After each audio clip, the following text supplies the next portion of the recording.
Lakini mmeweza kujionea hata kwa macho mabadiliko makubwa ya maendeleo ya mkoa wa Dodoma, hasa kwa miundombinu. Lakini pia miundombinu hiyo pia imeboresha upatikanaji wa huduma kwetu na kwa wananchi. Yote hayo yako wazi. Lakini mkoa wa Dodoma unaonekana kama ndio kati ya mkoa uliopata fedha nyingi sana kwenye nchi hii katika serikali ya awamu ya 6. Hasa najua waandishi wa habari wengine tunakutana mara kwa mara, habari hizi mnazisikia, lakini sina hakika kama wote hapa tumekutana tukaweza kuzisikia.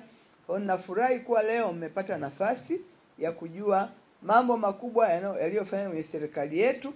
Lakini pia niongezee kuwa pamoja na hayo mlioyasikia, tumesikia kuwa yajayo yanafurahisha. Kwa sababu hapa tulipo, nadhani sijui kama mmeshaona, labda TANROADS waliwaita huko wakiwa wanatangaza ujenzi wa barabara ile za njia 6 kwenda Chamwino kutoka mjini. Zile zimeshatangazwa na sasa hivi wako kwenye mchakato wa kupokea watu wanaotaka kufanya hizo kazi. Lakini pia barabara ya kwenda njia ya Msalato kule airport, hii njia ya Chamwino inatanuliwa barabara 6 kama kilomita 32 ambazo zitatokea kwenye junction ya kuingia Chamwino wilayani.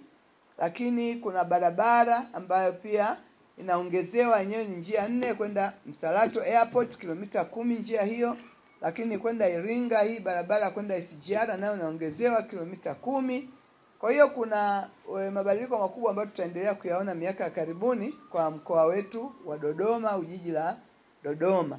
Lakini sasa hivi ninapoongea tayari serikali imeshapata hela ya kuanza kujenga kitu kinaitwa Inner Ring Road au barabara ya mzunguko wa ndani.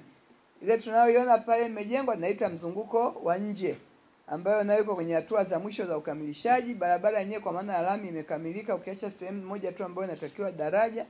Kitu ambacho kinasubirisha sasa hivi ni kuweka alama za barabarani pamoja na kuweka taa za barabarani. Lakini panapitika tayari na maeneo makubwa yako vizuri kama ambavyo mmekuwa mkiona. Sasa hivi serikali inataka kuanza kujenga barabara ya mzunguko wa ndani ambayo wameshakamilisha fidia mwezi uliopita. Fedha kujenga barabara tayari ipo. Kwa nao iko kwenye mpango huo kama hizi barabara nyingine.